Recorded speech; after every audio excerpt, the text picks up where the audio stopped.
La manipulation des élites est encore plus facile que celle des masses.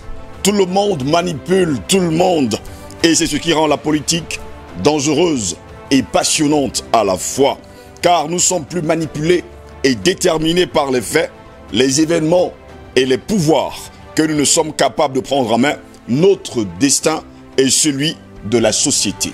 Mesdames, Messieurs, bonjour, très heureux de vous retrouver ce mercredi 10 mars de l'an de grâce 2021 pour une nouvelle édition de DBS Matin. Bon réveil à toutes et à tous, Hotep à l'Afrique, Hotep au monde, Hotep à vous tous qui nous écoutez dans les 4 coins du monde et bienvenue à cette 3e édition de DBS Matin de la semaine. Comme à notre habitude, nous allons continuer à décrypter et surtout à analyser l'information. Et d'ailleurs, le sujet du débat de ce mercredi, Covid-19, la création d'un passeport vaccinal se précise. En tout cas, on parle du 17 mars 2021 vers un passeport vert pour voyager en Europe. C'est notre grande interrogation de ce mercredi.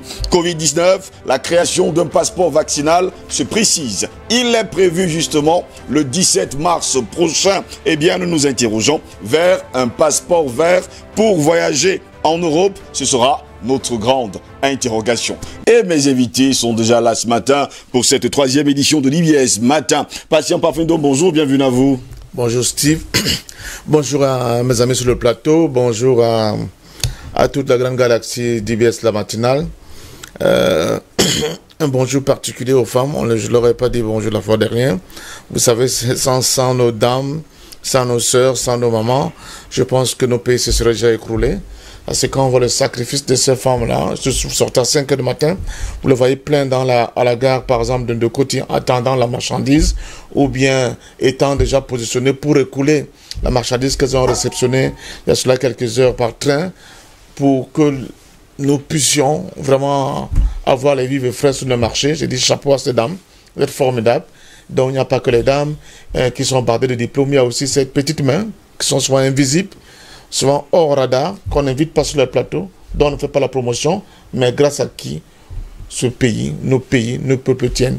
Merci à vous, chères mamans, chères femmes, chères sœurs. Vous faites un boulot fantastique pour la survie de nos nations. À toutes les femmes du monde entier, à toutes les femmes africaines, eh bien, nos hommages ce matin. Henri Pépin Bikaï, bonjour. Bonjour Steve, bonjour à l'ensemble de mes co-panélistes que vous allez présenter. Et bonjour à nos téléspectateurs. Un bonjour particulier à un fidèle téléspectateur de ce programme, c'est Bikaï Guillaume. Il est du côté de Yaoundé, au quartier Simbok. C'est un fidèle de cette émission, pas très loin de l'école de guerre de Simbok. Bonjour à vous également. Bienvenue à vous également, Eric Pépin Bikaï. Albert Anatola ici, bonjour, bienvenue à vous. Bonjour, Steve José Longo. Je salue mes co-panélistes que vous avez présentés. Je salue celui que vous allez présenter tout à l'heure. Je salue, n'est-ce pas, le Cameroun, je salue l'Afrique, je salue le monde, je salue toute la chaîne de production, n'est-ce pas, de DBS, la matinale. Je salue tout cela qui, par diverses plateformes, nous encouragent, quelquefois nous apportent des critiques constructives, même si c'est subjectif, souvent aussi. Je suis très en colère ce matin, Steve Jolongos, mais alors très en colère. Alors, monsieur Steve Jolongos, imaginons un seul instant, au prix d'innombrables efforts, vous envoyez votre enfant à l'école et le résultat qui vous apporte à la fin de l'année ou au cours du trimestre, c'est l'exclusion définitive pour pratique contre la morale. Alors, comment réagissez-vous? Pas bien en tout cas. Alors, ce matin, nous allons nous balader entre le lycée bilingue de Daido et le quartier Bilongue. Il s'agit là d'un élève de la classe de seconde A, de espagnol, qui a été surpris en plein débat sexuel du côté de Bilongue. C'est un gamin qui a à peine 19 ans. N'allez pas croire qu'il s'agissait d'un débat avec une petite fille, sa camarade, ou une fille du quartier, une maman du quartier. S'il vous plaît, tenez-vous tranquille. C'est avec un homme de moins 50 ans. Alors l'affaire, pour l'instant, comme nous suivons encore l'affaire, je préfère pour l'instant taire leur identité. En tout cas, l'affaire a été confiée sous la responsabilité du commissariat du 8e arrondissement de la ville de Douala. Donc, l'élève a été définitivement exclu, n'est-ce pas, de l'établissement. De l'établissement. Dans le cadre d'un conseil de discipline qui s'est tenu hier. Dans le même établissement, il y a quelques semaines également, il y a des jeunes filles qui ont également été exclues parce que justement, elles ont tourné des vidéos obscènes. Alors, je constate une chose, soit ce sont les établissements confessionnels ou privés qui sont plus disciplinés, soit ce sont les établissements scolaires publics qui n'ont plus de discipline en leur sein, parce que ce soit du côté de Bafia, Kribi, Douala, et entre autres, ce sont les établissements publics qui sont en première ligne d'indiscipline caractérisée, et à l'intérieur desquels on retrouve également des réseaux de trafiquants de drogue qui sont alimentés par les élèves. Bon, je pense qu'il va falloir véritablement que la cellule familiale joue pleinement son rôle. Merci beaucoup Albert Lantola ici pour ce coup de gueule. Paul est là, bonjour, bienvenue à vous. Bonjour, je constate que tu prends soin maintenant de terminer par moi pour que je ne trahisse pas les Ben, j'ai pas terminé par vous hier. Voilà. Donc hier justement j'ai trahi. Alors bonjour à tous ceux qui nous regardent, bonjour à Kwame, un bonjour spécial à Kwame depuis la Nouvelle-Calédonie, fidèle parmi les fidèles, un bonjour spécial à Erna Kunet également depuis les États-Unis, et à tous ceux qui sont fidèles et qui nous soutiennent dans notre mission, dans nos sacrifices que nous avons choisis de faire, de porter chaque matin et au-delà de chaque matin. Et merci à tous ceux qui sont sur ce plateau, qui contribuent grandement à l'éveil du travail et le grand travail d'éveil de conscience. Messieurs, la véritable interrogation de ce matin, Covid-19, la création d'un passeport vaccinal se précise vers un passeport vert pour voyager en Europe. C'est notre grande interrogation. Madame, messieurs, bienvenue à toutes et à tous. Voici le débat.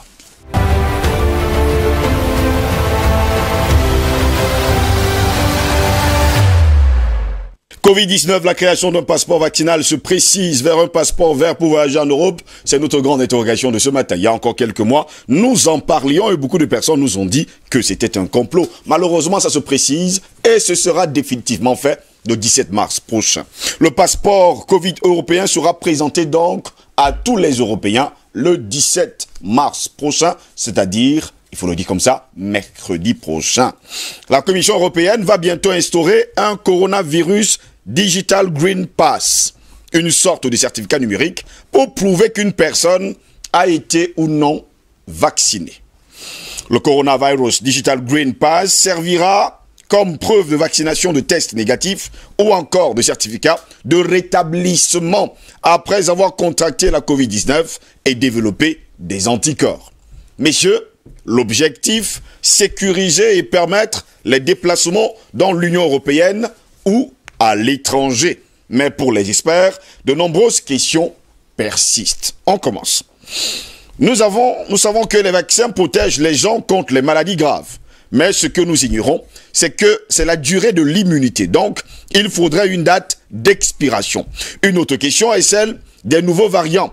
Nous avons un certain nombre de nouveaux variants différents et il y a des preuves préliminaires qui montrent que certains vaccins pourraient être compromis. Il faudrait donc réfléchir à la possibilité de les révoquer, déclare Melinda Mills, professeure à l'université d'Oxford. Comment les données seront-elles protégées, se demande-t-elle. Ça, c'est la première interrogation. La confidentialité des déplacements suscite également d'autres inquiétudes. Qui aura accès à ces données? Puisque ce passeport vaccinal, mesdames, messieurs, vous le verrez tout à l'heure en image, eh bien, il est numérique. Il sera fait sur votre portable. En fait, ce passeport vaccinal, vous l'aurez désormais sur votre téléphone et non pas un passeport clé en main. Qui aura donc accès à ces données? Seront-elles destinées au gouvernement ou à des sociétés commerciales? Et si oui, comment seront-elles utilisées? Finalement, ça commence à arriver, ça commence à se préciser. On veut pucer tout le monde. Il y a donc beaucoup de gens qui traversent les frontières et se livrent à diverses activités. Ils voudront savoir si ces données seront liées à leurs informations personnelles, à leurs informations fiscales, si elles seront liées à leur statut d'immigration ou s'ils ont un code QR. Et d'ailleurs, dans l'élément de tout à l'heure, vous saurez finalement que le passeport aura justement ces informations et un code QR sur leur téléphone et qu'ils l'utilisent pour se rendre sur leur lieu de travail, pour aller dans un bar, à la salle de sport, au restaurant, dans un hôpital, dans les places publiques, etc. Bref, s'ils vont dans tous ces endroits différents, seront-ils suivis? Parce que c'est sur leur portable. Est-ce que ce système sera utilisé pour suivre la mobilité des gens? Nous nous interrogeons. Sera-t-il sûr ou pourrait-il être piraté? Toutes ces questions sont en train d'être posées. En tout cas, la proposition de la législation sera présentée le 17 mars 2021, dans une semaine précisément, mais aucune décision finale n'est attendue avant 3 mois. C'est ce que déclare l'Union européenne et les experts. Mais pour mieux comprendre, commençons par regarder cette vidéo avec David Pujadas qui confirme que le 17 mars prochain, eh bien, on parlera de passeport vaccinal. C'est faux. Je le disais, cette fois c'est sûr, le passeport vaccinal européen va bien voir le jour. C'est vrai ou c'est faux? Vrai. La Commission européenne le présentera dans 2 semaines, le 17 mars, et il sera numérique avec un QR code. Nous présenterons ce mois-ci une proposition législative pour un passeport vert, avec l'objectif de permettre graduellement aux Européens de se déplacer en sécurité au sein de l'Union européenne ou en dehors pour le travail ou du tourisme, a annoncé sur Twitter la présidente de la Commission. Ce passeport vert aura donc le même nom que le passeport israélien. Depuis 10 jours, toutes les personnes vaccinées l'ont imprimé ou chargé sur leur téléphone portable. Et ce passeport numérique permet de rentrer dans les restaurants, les centres commerciaux, les salles de sport, bref, de revenir à une vie normale. Messieurs, commençons déjà par cette vidéo. Je vais commencer par vous. Vous avez dit que j'ai commencé, je vous ai pris en dernière position pour les là. Eh bien, désormais, depuis quelques semaines, précisément depuis 13 jours aujourd'hui, du côté d'Israël, il y a déjà ce passeport vaccinal qui se trouve sur le téléphone. Et donc, du côté de l'Israël, désormais, pour aller dans un restaurant, pour aller dans la salle de sport, vous devez avoir votre téléphone clé en main. Et là, en ce moment-là, vous devez le présenter pour déclarer haut et fort. Vous vous êtes vacciné, alors vous étiez malade et finalement, vous vous êtes remis. Le complot dont on nous parle, finalement, on se rend compte que c'est de l'autre côté et qu'il est effectif. Parce que à chaque fois qu'on dénonce, à chaque fois qu'on présente ce qui se passe en souterrain et qui est contre les peuples, des gens bien pensants nous font état de ce que nous serions des affabulateurs et qu'on serait dans nos fantasmes et qu'en réalité n'en est rien parce que pour eux, pour la majorité malheureusement, les gouvernements, les oligarques mondialistes et tous ceux qui détiennent le monopole, pense-t-il, de la bien-pensance universelle, ne veulent que le bien des peuples. Alors, donc on est les méchants, on est ceux qui voient le mal partout, on est ceux qui anticipent tout et n'importe quoi, alors qu'en réalité, les gouvernants, les dirigeants, les maîtres de ce monde ne veulent que le bien de l'humanité. Voilà en fait l'angélisme dans lequel verse une bonne partie de la population et malheureusement, principalement les Africains qui, fort malheureusement, restent toujours et encore, et c'est pour le déplorer que je le dénonce, dans une sorte d'angélisme de tout ce qui vient de l'Occident et dans une sorte de stature de caisse de résonance de ils aiment tellement l'Occident pour les là. Voilà. Et ils l'aiment tellement, je ne sais pas si c'est volontairement ou si c'est par contrainte. En tout cas, tout ce qui se profile n'est pas de bon ton et indique bien qu'il y a un complot contre les peuples et qu'il est tout à fait normal et qu'il est tout à fait de plus en plus justifié que nous nous liguions contre cette machination universelle et mondialiste. Alors, quand on nous dit le passeport vaccinal, c'est quand même un peu amusant parce que derrière on nous dit ce ne sera pas obligatoire le vaccin. C'est tout le monde qui pourra décider s'il le veut ou pas. Mais en réalité, il y a une obligation détournée. Il y a une obligation détournée qui est subtile et perverse et non moins pernicieuse. Parce que quand on vous dit vous ne serez pas obligé d'accepter le vaccin, ce sera volontaire. Mais derrière on vous dit il y a un passeport vaccinal en Europe qui est désormais acté, puisque la date est prévue pour le 17 mars, tel qu'on a vu dans le documentaire, le vidéogramme, et on se rend bien compte que c'est une obligation par voie détournée, de ce vaccin-là, puisque vous ne pourrez aller ni dans les restaurants, ni au cinéma, ni dans les supermarchés, et qu'il faudra montrer patte blanche, si on peut dire ça comme ça, à travers justement la preuve que vous êtes vacciné au moyen de ce passeport vaccinal-là. C'est tout simplement de l'obligation. En réalité, c'est un leurre que de nous dire que ce sera volontaire, pendant que toutes les restrictions sont organisées, toutes les contraintes sont mises en place pour que justement la vie ne puisse pas reprendre son cours normal. Parce que quand on nous dit dans le reportage que enfin la vie pourra reprendre son cours normal, mais c'est pas ça justement la vie. Peut-être le cours normal pour eux, pour ceux-là qui pensent qu'ils ont le droit comme ça de pucer tout le monde. On parle aujourd'hui de téléphone, mais je vous rappelle que le tout numérique dans lequel on est en train de s'engager, ça va partir du téléphone justement au puçage, puisque vous savez que les puces sous-cutanées ont le vent en poupe et que des pays comme la Norvège, la Suède, le Brésil, les États-Unis, pour certains États, sont déjà très avancés dans le puçage, qu'on vous présente comme l'horizon indépassable de toutes les libertés. Parce que précisément, il faut que ceux qui nous écoutent comprennent bien que les oligarques qui tiennent et pensent détenir la vérité pour le compte des peuples, en réalité, quand ils présentent des nouvelles dispositions comme étant l'apanage même des libertés, en réalité, c'est précisément le contraire. Parce que comment voulez-vous parler de liberté quand vous devez avoir un pass pour entrer dans un restaurant et lequel pass, en fait, reflète l'obligation de se faire vacciner?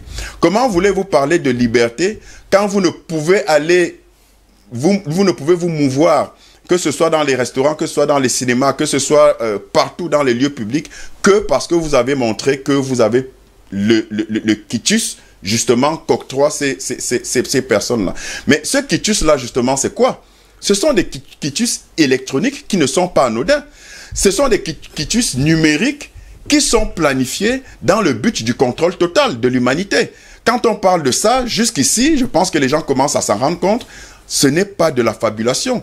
On vous dit, tout le monde doit montrer patte blanche avec la preuve que le monde entier s'est fait vacciner. Et on vous parle de téléphone portable. Mais aujourd'hui, et on est en train d'y arriver à grands pas, ce sera désormais au niveau de la puce, puisque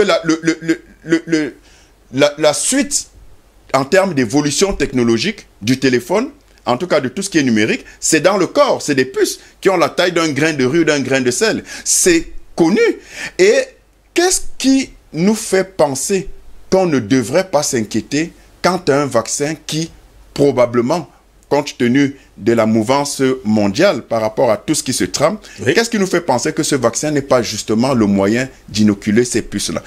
Et puisque c'est le Cameroun qui nous intéresse, l'Afrique en général et le Cameroun en particulier, j'espère que pour le compte du Cameroun, nos autorités, par leur voix, sa voix la plus autorisée, à savoir notre ministre de la Santé publique, j'espère qu'ils prennent toute la mesure du risque d'ébullition sociale si jamais il y avait une quelconque obligation à ce vaccin, qu'elle soit directe ou indirecte. Parce que, voyez-vous, on ne peut juste pas continuer en Afrique à être la caisse de résonance de l'Occident, à importer des priorités, à importer des paniques fictives qui ne correspondent en rien à notre réalité.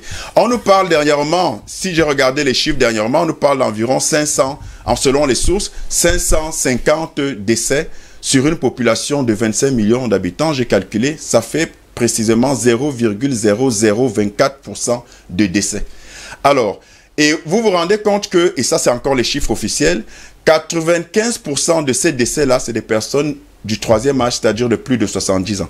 Donc, d'où vient-il qu'on soit obsédé par un vaccin qu'on nous impose de l'extérieur? Je le dis parce qu'on a reçu des communications et des communiqués par voie de médias et de réseaux sociaux interposés qui font état de la source la plus autorisée en matière sanitaire dans notre pays, d'une part, de projets éventuels d'une vaccination obligatoire sous réserve de vérification, et d'autre part, de l'arrivée de 1,7 million, plus précisément 1,73 million de doses de vaccins au Cameroun de façon imminente. C'est pour vacciner qui? Le ministre de la Santé a indiqué, si c'est toujours vérifié ses sources, par médias interposés, que les priorités seraient donc les personnels médicaux oui. et les personnes âgées. Donc, les enseignants aussi. Quand on nous dit que ce n'est pas obligatoire, mais on nous dit quand même que les personnes prioritaires sont ces personnes indiquées là, il y a quelque part une contradiction. Et j'aimerais aussi que le ministre de la Santé publique, avant que les doses ne soient administrées à l'infime partie, si elle existe, des Camerounais qui veulent se faire vacciner de façon volontaire, qu'il organise de façon publique, et c'est de sa responsabilité, et c'est de son devoir d'informer les Camerounais qui le méritent, qu'il organise de façon publique, avec toutes nos éminences médicales, professeurs, docteurs en immunologie, en virologie, pour préciser sans aucune ambiguïté le contenu de ces vaccins, parce que c'est très bien d'être des caisses de résonance et de faire servilement ce que l'Occident nous demande de faire, mais de nous dire concrètement, de façon officielle, qu'est-ce que ces vaccins contiennent, le détail en fait des substances qui sont à l'intérieur, et surtout, que le ministre de la Santé publique au Cameroun, qui semble emboîter le pas à l'Occident et à d'autres pays africains sur ce virus dont l'innocuité, c'est-à-dire le caractère inoffensif, est hautement douteux, qu'il puisse nous dire enfin quelle est la responsabilité du gouvernement en cas de complications, parce que les preuves sont là que ce vaccin fait des dégâts, même s'ils sont dissimulés, que le ministre nous fasse état clairement de la position du gouvernement quant aux éventuelles complications graves qui pourraient subvenir pour les volontaires à ce vaccin. Et je termine mon propos en disant que le problème des Camerounais, ce n'est pas le virus. Le problème des Camerounais, ce n'est pas le vaccin. Le problème des Camerounais, c'est de se loger, de se nourrir, de se vêtir, d'avoir de façon décente, d'avoir des plateaux techniques à la hauteur de la technologie moderne, d'avoir une couverture sanitaire accessible à moindre frais. Les problèmes des Camerounais, c'est tout sauf résoudre des problèmes venus d'ailleurs. Et je termine enfin en disant que c'est quand même extraordinaire qu'on passe le temps à à faire du copier-coller de ce qui se passe ailleurs. On nous a toujours appris qu'il fallait accepter docilement tout ce qu'on nous imposait. On nous a, dans divers domaines, parlé des plans d'ajustement structurel qui seraient la panacée par rapport à l'économie. On a dit merci. On nous a parlé du plan du planning familial parce qu'il fallait réduire les naissances. On a dit merci. On nous a parlé des notions de développement durable, de développement participatif. On a dit oui, on se couche. On nous a parlé de l'environnement parce que ce serait très grave le réchauffement climatique alors que c'est eux qui ont ce problème. On l'a adopté et on a suivi servilement en créant des ONG contre le réchauffement climatique, pour la nature, ainsi de suite. Et aujourd'hui, on nous importe une panique qui n'est pas la nôtre, qui est virtuelle, parce qu'on nous dit qu'il y a un virus qui décime les populations, mais elle ne décime pas les populations chez nous. Donc ce n'est pas la même urgence qu'on devrait importer.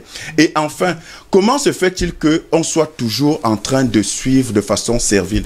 On nous a dit... On dit le coronavirus, on a dit d'accord, on dit le coronavirus. Après on nous a dit non, finalement c'est la Covid. Après on a dit oui, c'est finalement la Covid. Qu'est-ce qui se cache derrière? Pourquoi on n'essaye pas de réfléchir par nous-mêmes? Merci beaucoup. Et enfin. Vous avez déjà dit enfin. Le dernier enfin sur la question des masques, Steve. Oui. Sur la question des masques. Pourquoi on ne réfléchit pas par nous-mêmes?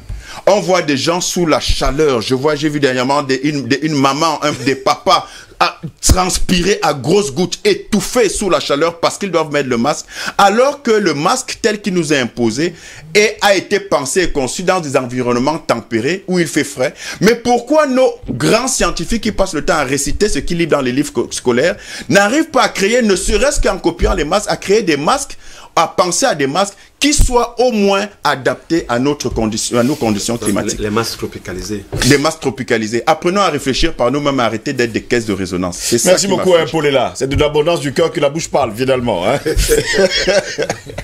Patient parfum d'homme, je viens à vous. Un vaccin a pour vocation de procurer l'immunité à celui qui le reçoit. Mais celui-ci ne protège pas du virus. Par contre, il vous donne accès à une certaine vie sociale. Désormais, vous avez le devoir, parce que vous avez ce vaccin, d'entrer dans une salle de sport, d'aller au restaurant, d'aller dans les places publiques, au cinéma, parce que si vous ne l'avez pas, ce passeport, eh bien, vous n'irez nulle part, vous n'avez pas accès à cette classe sociale. Je commence par dire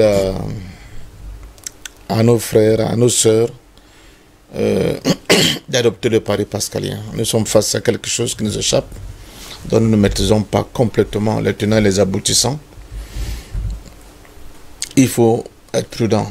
Il y a un proverbe chez moi qui dit que on est un homme, tu peux traduire pour tes téléspectateurs. Merci beaucoup de le dire. Hein. Ouais, parce que c'est très important. Il faut savoir prendre des précautions d'usage pour préserver la vie humaine.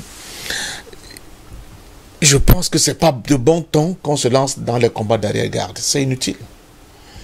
Pourquoi c'est inutile, patient parfum d'eau, pour arriver justement à ce passeport vaccinal? Peut-être que vous allez nous expliquer. Bon, on ne comprend pas ce matin. Il est inutile de se lancer dans les combats d'arrière-garde. S'il y avait un projet, je crois que plusieurs d'entre nous aussi, nous avons pris au moins une fois dans notre vie des avions. N'est-ce pas? Vous savez que par rapport aux vaccins, il y a des vaccins, certains vaccins qui sont exigibles, si vous voulez, obligatoires si vous voulez monter dans un avion. Comme la fièvre jaune. Comme la fièvre jaune. Si ces gens ont un plan pour pucer, par exemple, les Africains, ils peuvent passer par des vaccins contre la fièvre jaune pour ceux qui voyagent. Ils vont commencer par là. N'est-ce pas? Bon, il y a plein de vaccins qu'on administre à nos enfants, n'est-ce pas, pour les mettre à l'abri de certaines maladies. Quand un enfant naît, à partir de certains mois, on dit qu'il faut venir faire le vaccin. Après, venez me faire le rappel. Moi, je ne l'ai jamais fait, bon, en tout cas. Ah, pour vos enfants, ils l'ont certainement fait. Il faut demander à votre dame. Pas du tout. Non, je crois qu'ils ont fait. Ne vous inquiétez pas pour ça. Il y a plein de gens qui ne le font pas. Ne vous inquiétez pas pour ça. À l'hôpital, c'est ne vous inquiétez pas pour ça. aujourd'hui. Allez-y, expliquez-nous en tout cas. Ça, c'est d'un. De deux, moi je dis, arrêtons le combat d'arrière-garde. Ce n'est pas à taper sur l'OMS. Ils ont des problèmes. Ils ont ce problème de ce Covid. Ils ont voulu résoudre le problème de ce Covid. Et ils estiment que comme c'est eux qui ont, comment dire ça, qui ont le pouvoir, et ils estiment que il y a beaucoup d'interactions d'individus qui viennent chez eux pour des affaires, pour mille et une choses. Ils veulent imposer cette volonté-là à tout le monde. Bon, ça c'est bien. Attaquez-vous à vos dirigeants. Merde. Arrêtez de dire l'OMS, la France, le Brésil, machin truc. C'est ces gens-là qui vous empêchent, depuis que vous êtes indépendant, d'avoir des instituts, n'est-ce pas, sur le plan scientifique, qui est capable de valider, oui ou non, un vaccin. Mais c'est quoi cette affaire-là? C'est eux qui vous empêchent de le faire. C'est eux qui vous empêchent d'avoir des unités qui sont capables de fabriquer les vaccins. On a dit ici que la pharmacopée traditionnelle a fait ses résultats. A donné des résultats. Ou à Clédan.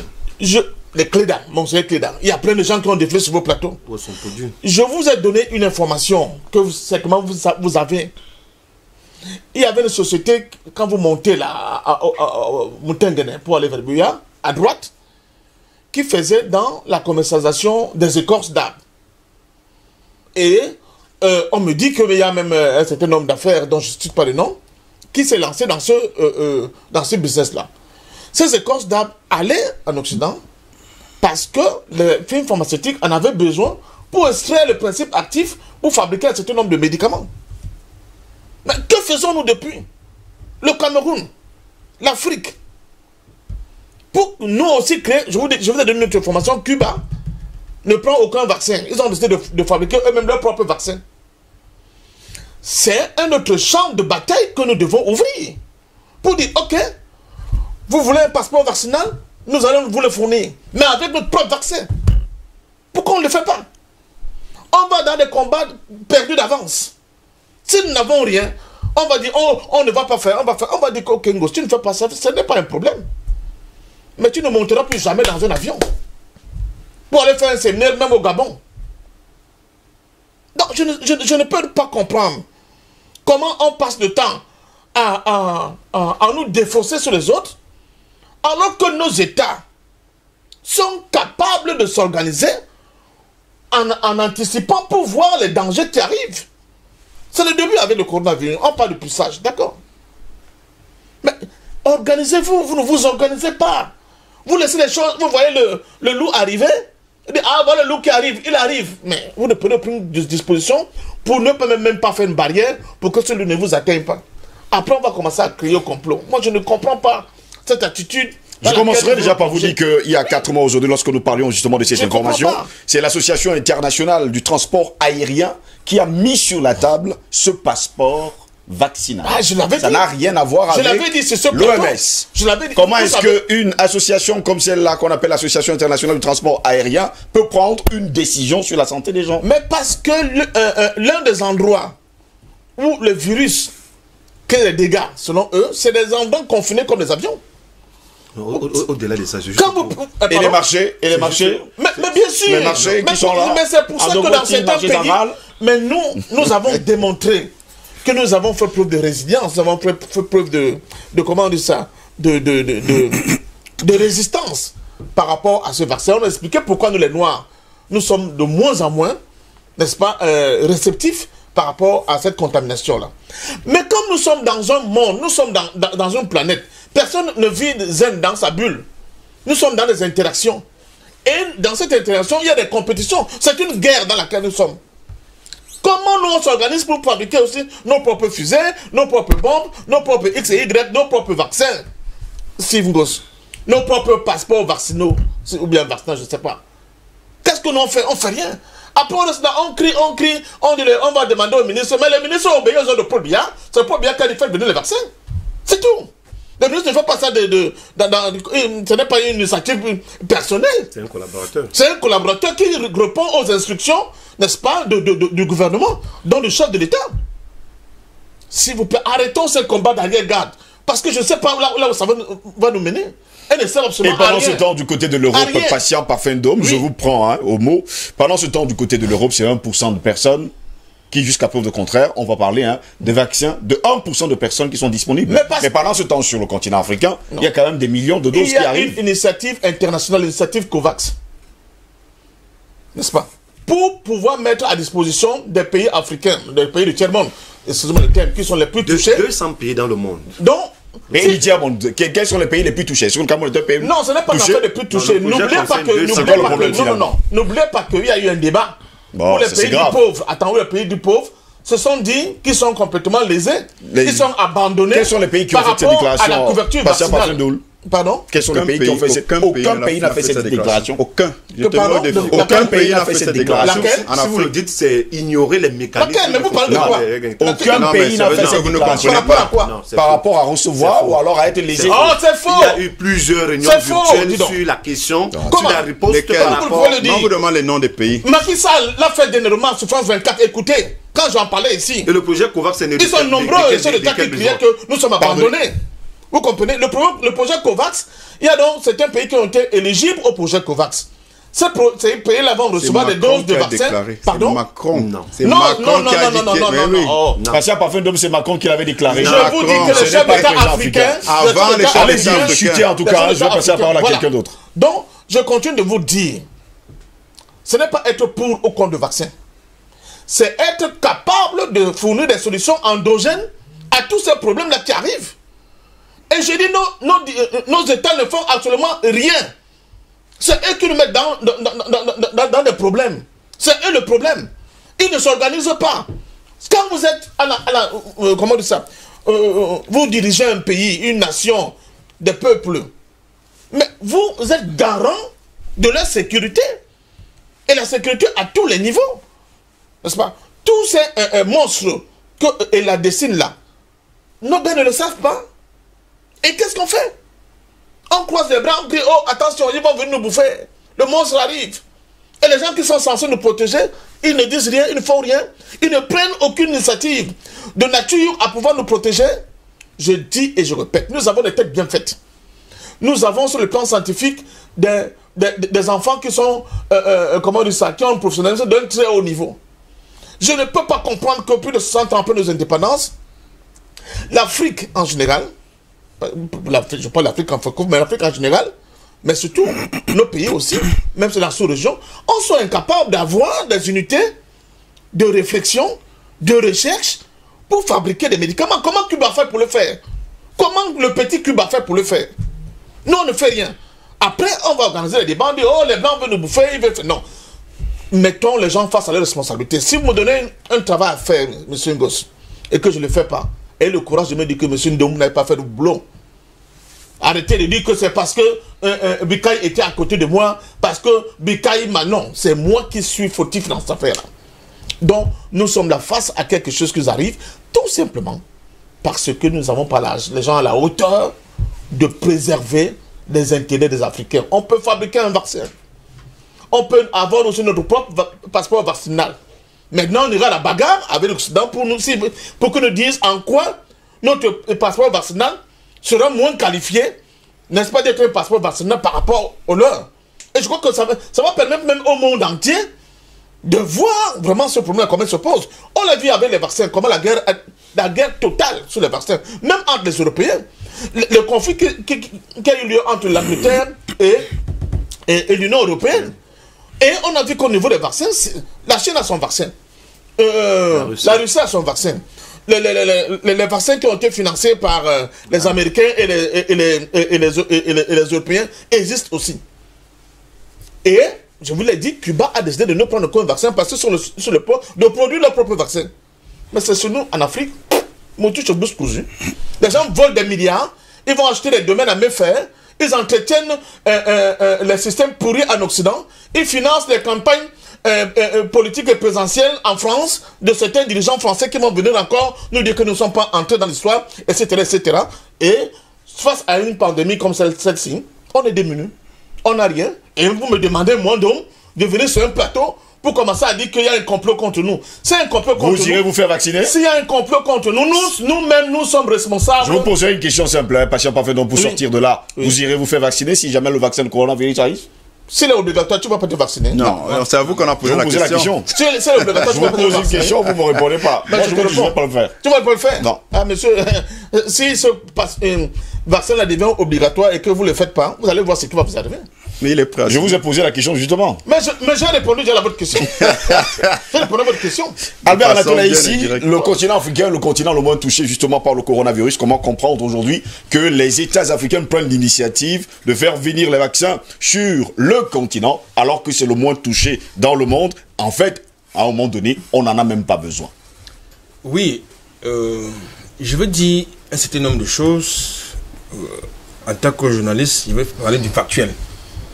Vous savez, quand l'Occident, d'une manière générale, s'engage dans un projet politique, culturel, social et économique, c'est pour résoudre ces problèmes. C'est pour résoudre ces problèmes. Et très souvent, ils s'appuient sur les 3 États que nous avons cités tout récemment ici, pour faire passer leur pilule. Et quel que soit l'événement qui peut se passer dans le monde, ils travaillent de manière étroite avec ce que vous avez appelé ici le Deep State. Quand j'ai dit ça, je voudrais également énoncer le fait que, puisque nous parlons du vaccin, du passeport vaccinal, passeport vert, il est effectif du côté d'Israël, le certificat de vaccination est effectif du côté de la Chine, pour les voyageurs internationaux. Le passeport vert, certainement, est en cours du côté de la zone Union européenne. Mais de manière fondamentale, cette affaire de passeport vert, peut-être aussi de rouge qui arrive, pour ceux qui ne vont pas se faire vacciner, oui, ça pose de manière fondamentale la ségrégation sociale. C'est-à-dire que vous aurez d'un côté, vous aurez 2 catégories de citoyens, selon la logique des démocratiseurs universels. Vous aurez d'un côté 2 catégories de citoyens, des citoyens qui auront accès des privilèges que vous avez énoncés tout à l'heure. Ceux qui sont vaccinés, ils ont le droit de vivre normalement. Oui. Et ceux qui sont très réfractaires au vaccin comme vous et moi, qui seront détenteurs du passeport rouge, on va être banni.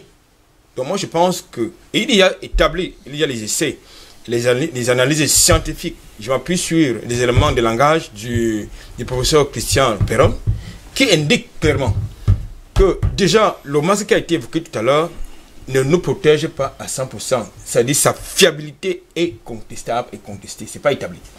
Deuxième chose, pour ce qui concerne les vaccins, ces vaccins, il paraît que, et ça, je prends également les éléments de langage du professeur Christian Perron, qui a été mis également au banc de la société française, du fait de sa posture contraire n'est-ce pas, au discours qui voudrait mettre en avant justement la fiabilité du discours officiel. Il dit, je cite, les vaccins qui sont actuellement sur le marché règlent les problèmes symptomatiques, mais ne nous immunisent pas. La preuve, c'est qu'on va vous dire que la plupart de ces vaccins ne sont pas fiables à 100%. C'est-à-dire qu'il y a un problème. Donc, ce qui suppose donc que les études sont toujours en cours pour arriver à la fiabilité et la sécurité de ces vaccins. Il faut le dire. Et moi, ça me pose un problème avec ces... Vous savez, la plupart de ces professeurs, ces médecins de plateau, me posent quand même un problème. Parce que leur discours porte entrave... Ça porte véritablement entrave à la liberté. Et j'allais dire aux droits fondamentaux, c'est-à-dire la démocratie.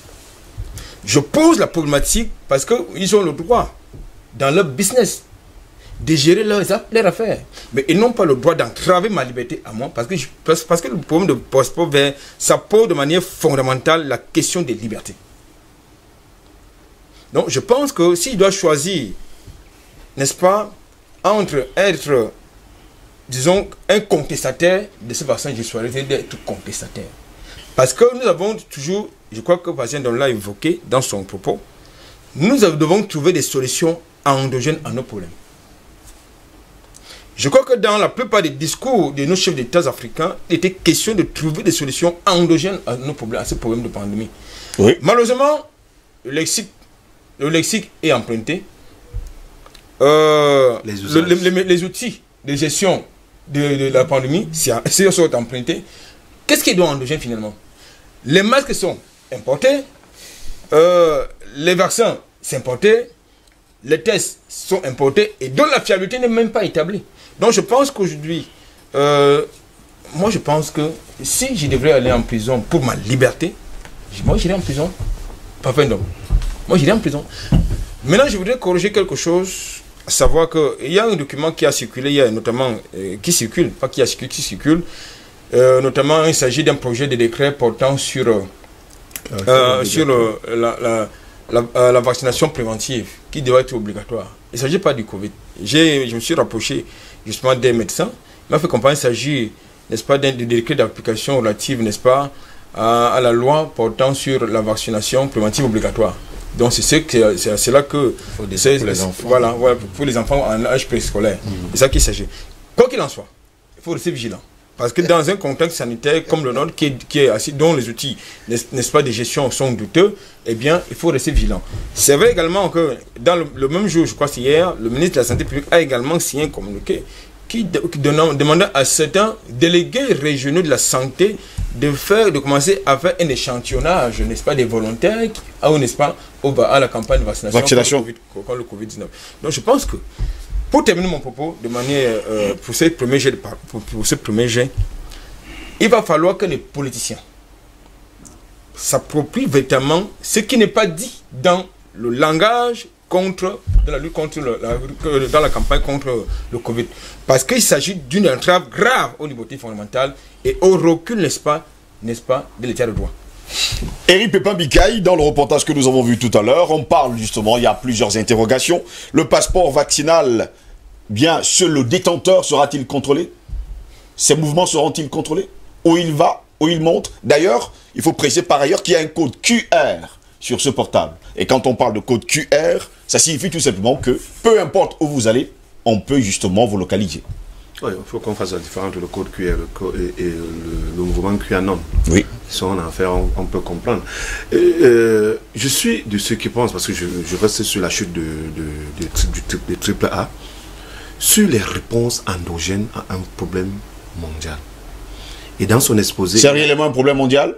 Dans son exposé, il a pris la peine de présenter les réponses endogènes qui ont été apportées à chaque fois que la pandémie a progressé dans les différents espaces du monde. Il a parlé de la Chine, il a parlé de la Corée du Nord, il y a même la détection spatiale. Je pense que c'est une technologie que les Nord-Coréens ont utilisée pour juguler ceux des citoyens qui étaient asymptomatiques et qui présentaient les risques de fièvre. Nous sommes dans les réponses endogènes. Cette histoire de passeport vaccinal, bien que ayant été un projet de l'industrie aéronautique mondiale, a été expérimenté, je pense, il y a un mois, au niveau d'une communauté en Allemagne, où on a mis une sorte de carte d'identité vaccinale. Mais en réalité, ça n'a pas une valeur juridique.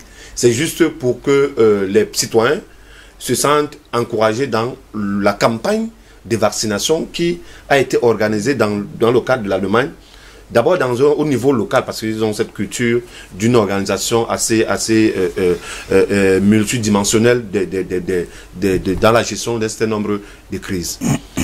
Maintenant, l'Union européenne, à travers l'ex-ministre des Affaires étrangères du gouvernement allemand, a présenté un projet de création d'un passeport vaccinal.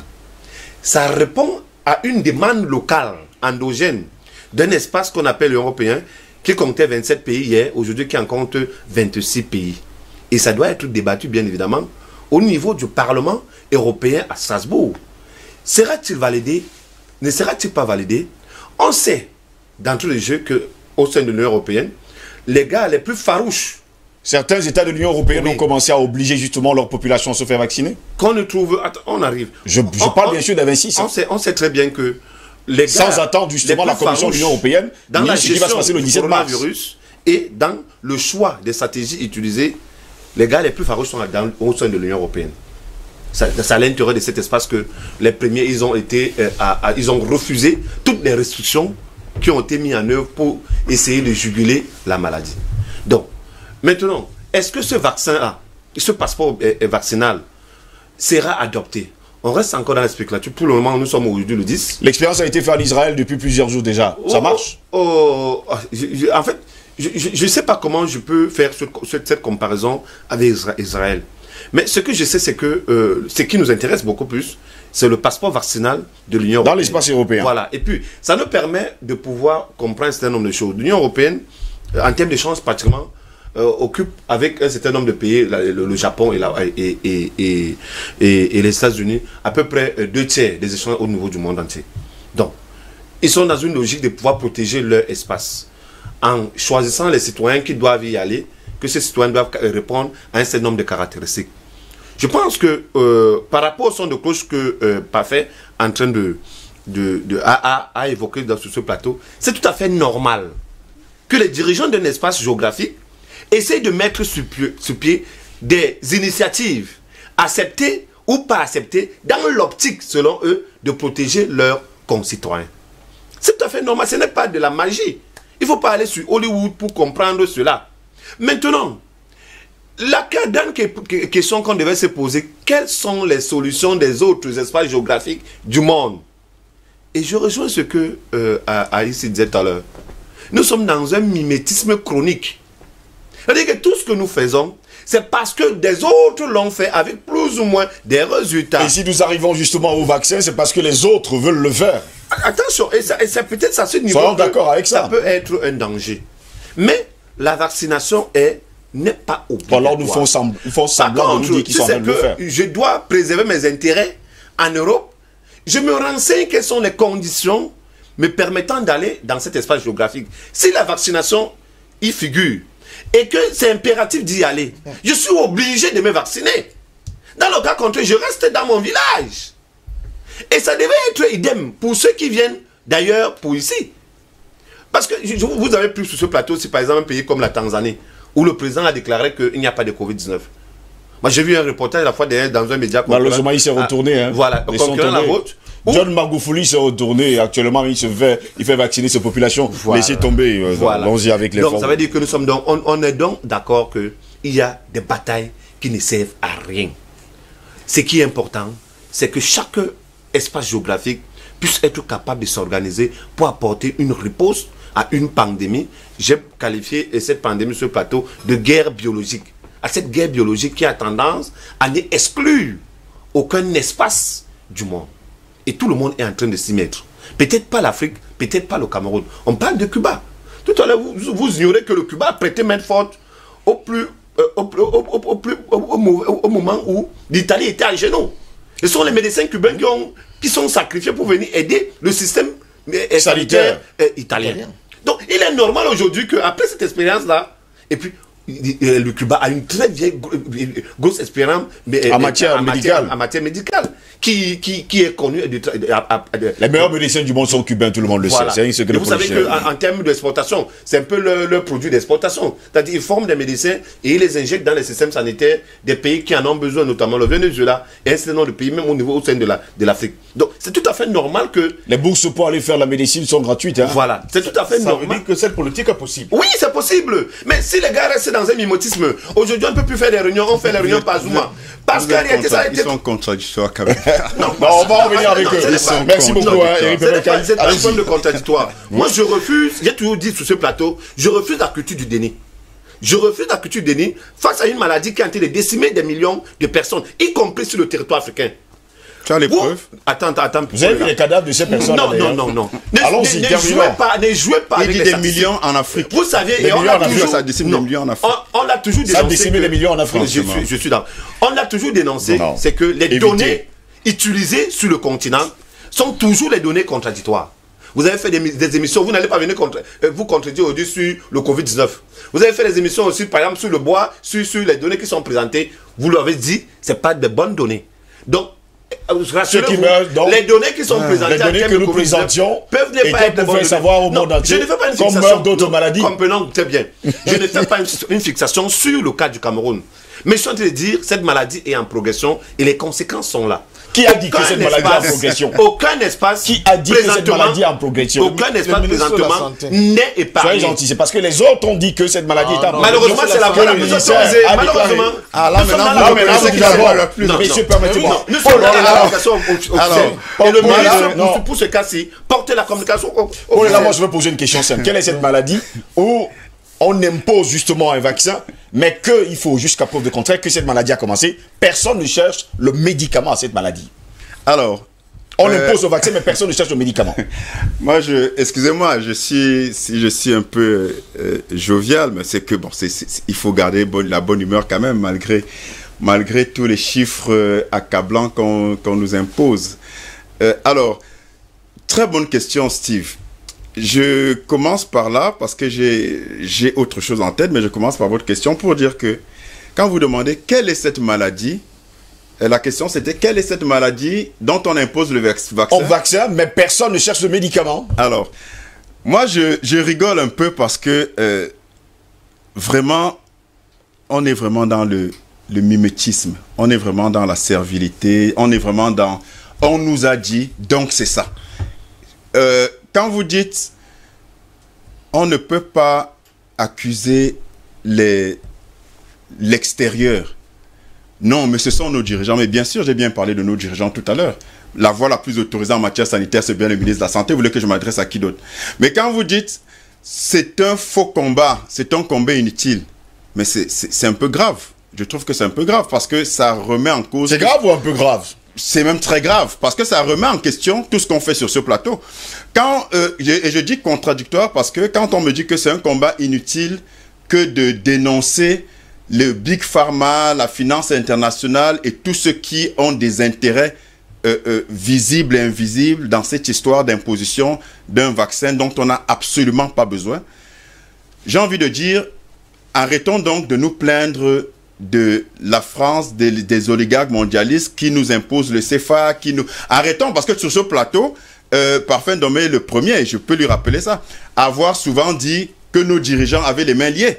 Mais en réalité, ça devient contradictoire. Donc, quand on dénonce, ce n'est pas parce qu'on fait une fixation sur l'extérieur et qu'on dédouane nos dirigeants. Ça, absolument pas. Il faut quand même rétablir ça. Puisque je viens bien de dire que nos dirigeants, malheureusement, font du copier-coller servile de ce qui se passe ailleurs.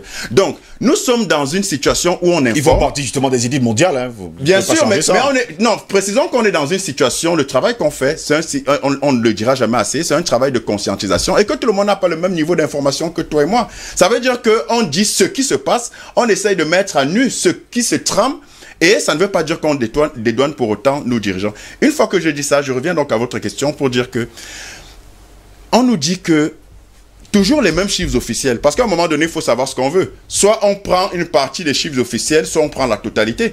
Les mêmes chiffres officiels qui nous présentent le vaccin comme la panacée et d'une maladie qui décimerait les populations. Les mêmes chiffres officiels, y compris ici au Cameroun, nous font état d'un taux de guérison du coronavirus de plus de 90%. Posons-nous la question, Steve. Ces gens sont guéris comment? Ces gens-là guérissent comment? Il n'y a pas encore de vaccin. Enfin, il n'y a pas de médicaments. Il n'y a pas de Mais comment ces gens guérissent? Voilà les vraies questions qu'il faut qu'on se pose. Et pourquoi ne pas s'appesantir sur les solutions qui sont réelles, puisque les gens guérissent à 95%? Ce n'est quand même pas par la prière. Ce n'est pas par la divination. Il y a bien des traitements, il y a bien des soins. Il y a des traitements qui ont été mis. Et pour lesquels... Et le Cameroun a été pris en exemple comme étant le pays qui a lutté contre le coronavirus. Absolument. Et qui a guéri du monde. Donc, ces 95% de guérison, posons-nous les vraies questions. Quand on parle de solutions endogènes, ça commence d'abord par l'intellectuel. Ça commence par le mental. Ça commence par la psychologie. Arrêtons d'avoir peur. Parce qu'on nous impose cette peur-là. 95% de personnes guérissent dans le monde, notamment en Afrique et au Cameroun. Posons-nous les vraies questions de quoi et comment ces personnes guérissent et généralisons le traitement. Pourquoi s'entêter à prendre un vaccin, à réfléchir sur pourquoi est-ce que nous-mêmes on n'aurait pas notre propre vaccin? On n'a même pas besoin d'avoir notre propre vaccin. Puisqu'on perd le temps. Puisqu'on guérit à 95% et que les 98% des personnes qui meurent, qui en meurent, soi-disant, du coronavirus, sont des personnes de plus de 80 ans. Mais alors, je ne sais pas où est la panique. D'où vient le problème? Et donc, à un moment donné, il faudrait qu'on s'arrête et qu'on se dise où est-ce que l'Afrique a ses propres intérêts.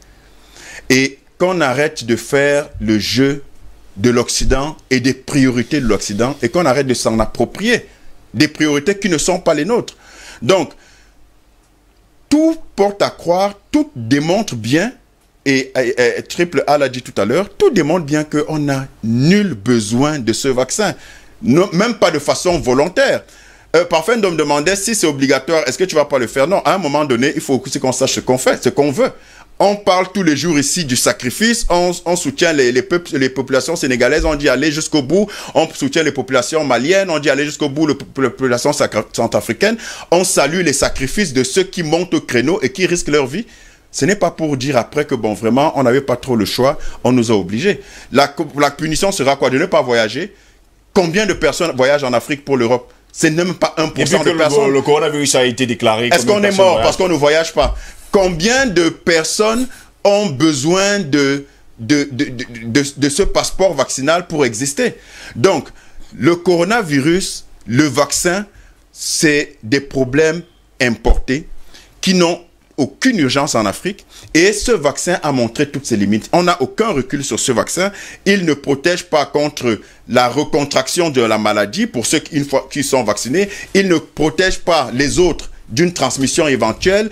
Il n'y a que des limites à ce vaccin et je ne vois pas. Et en plus, dernière chose, on nous dit qu'il faut au minimum 3 doses puisque le virus est mutant. Mais on est déjà en train de commander des doses qui en fait ne répondent pas aux mutations futures. Mais c'est tellement plein de contradictions et de non-sens. Comment va-t-on donc garantir que le ministre de la Santé publique, c'est lui la voix la plus autorisée, nous dise les 1,73 millions de doses qui arrivent? Comment va-t-il faire pour garantir aux volontaires éventuels le suivi strict des 3 doses dans un intervalle de temps tel que prescrit par les fabricants? Je vous rappelle que il y a un intervalle de temps bien précis, c'est-à-dire que vous ne pouvez pas vous faire vacciner première dose et vous attendez 1 an avant d'avoir la deuxième dose. Comment il va faire pour se ravitailler de telle sorte que les volontaires soient à même d'avoir les 3 doses dans l'intervalle de temps prévu, pendant que ces fournisseurs même sont en pénurie de vaccins? Donc voilà autant de questions qui montrent qu'il y a une contradiction totale sur toutes ces questions. Albert Anatole, si je vais me tourner vers vous, je commencerai d'ailleurs par la première question. Enfin, c'est une seule question. Les laboratoires qui ont fabriqué justement ces vaccins déclarent haut et fort, première chose, ils ne sont pas responsables des effets secondaires. On leur pose la question, est-ce que ce vaccin est fiable? Ils disent non. On leur pose une autre question, est-ce que vous ferez vacciner vous-même? Ils disent non. C'est quel genre de vaccin? Écoutez, tout à l'heure, je vous ai donné des réponses avant que vous me posiez votre question, à savoir si les gouvernements africains, les dirigeants africains veulent imposer à leur population une vaccination obligatoire, il va falloir qu'ils mettent sur la table le code de responsabilité. Tout simplement. Que les laboratoires ont refusé, n'est-ce pas, de signer avec les États. C'est aussi clair que ça, parce que en cas, lorsqu'il y a un code de responsabilité, eh bien ça protège tout le monde. C'est-à-dire que s'il y a des effets secondaires éventuels, l'État est responsable. S'il y a un cas de décès, l'État est responsable.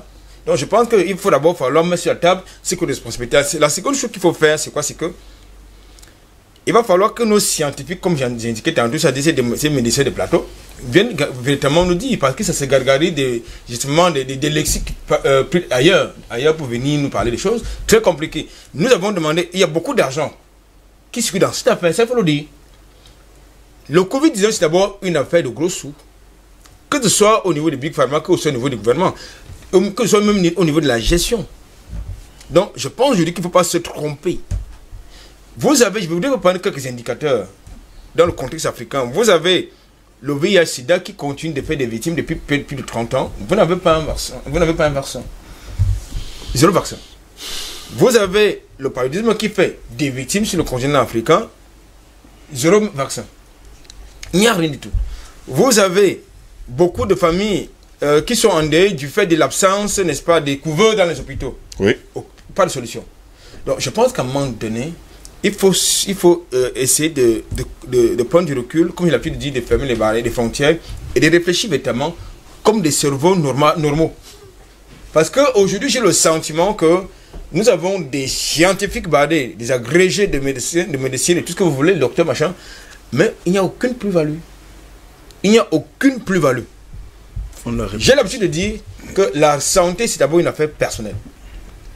Avant d'être une affaire nationale, c'est-à-dire qu'il est de la responsabilité de l'État, en tant que régulateur, en tant qu'État régalien. Oui. Mais à partir du moment où je me rends compte que les décisions prises sont non seulement en contradiction avec ma sécurité, et que les décisions prises sont liberticides. Tout à l'heure, je vous disais que cette histoire de passeport vert, passeport rouge, certificat de vaccination, ça porte entrave à l'état de droit. Eh bien, je ne m'aligne pas dans ce genre de choses. Quand ça porte entrave à ma liberté, quand vous avez des protocoles médicaux qui sont liberticides, qui sont nuisibles à ma santé, je ne peux pas m'aligner là-dedans. Parce qu'il est légitime que je m'inscrive en faux dans cela. Maintenant, d'une manière générale, je le dis tout à l'heure dans ma première prise de parole, que lorsque l'Occident veut s'engager dans un projet économique, social, culturel, tout ce que vous voulez, c'est pour résoudre le problème. C'est pour résoudre le problème. Et je pense qu'aujourd'hui, l'Afrique devrait apporter les vraies solutions à ce problème. C'est-à-dire, nous ne pouvons pas continuer à avoir des frontières fermées, parce qu'il y en a qui ont des intérêts de l'autre côté, et on continue de se faire contaminer, parce que tout à l'heure je l'indiquais, le vaccin ne vous met pas à l'abri d'une nouvelle contamination, même si vous êtes vacciné. Ça ne vous met pas à l'abri d'une nouvelle contamination, ça ne vous protège pas non plus. Donc je pense qu'à partir du moment où ce vaccin n'est pas une panacée, ça ne vous apporte pas la solution escomptée, eh bien, je pense que la pharmacopée africaine, c'est plus indiqué. Je vais me tourner vers vous, un patient parfait d'homme. Quel est le dirigeant africain qui a dit non et qui est resté en vie jusqu'à preuve de contraire? Prenons le cas par exemple de Madagascar. L'année dernière, après l'initiative de mettre sur le marché son vaccin, tout de suite, il a été saqué. Son vaccin ou bien son breuvage? Son breuvage, qui était un vaccin en tout cas. C'est un breuvage, c'est pas un vaccin. Bon. En tout cas, sa solution. Maintenant, sa solution, là maintenant, tout le monde dit, bon, c'était un breuvage, c'était pas un vaccin. Pourtant, ça vient de l'Afrique. C'est un breuvage. Vous insistez sur le breuvage. Alors que Madagascar, c'est un détail. Moi, je suis quelqu'un de très sérieux. Au début de cette pandémie, je vous ai dit que moi, j'ai fait un breuvage chez moi. À base de loum et oui, moi j'ai fait mes sonates traditionnelles. Ça marchait? Mais bien sûr, je me pose très bien. Mais pourquoi tu veux te faire vacciner?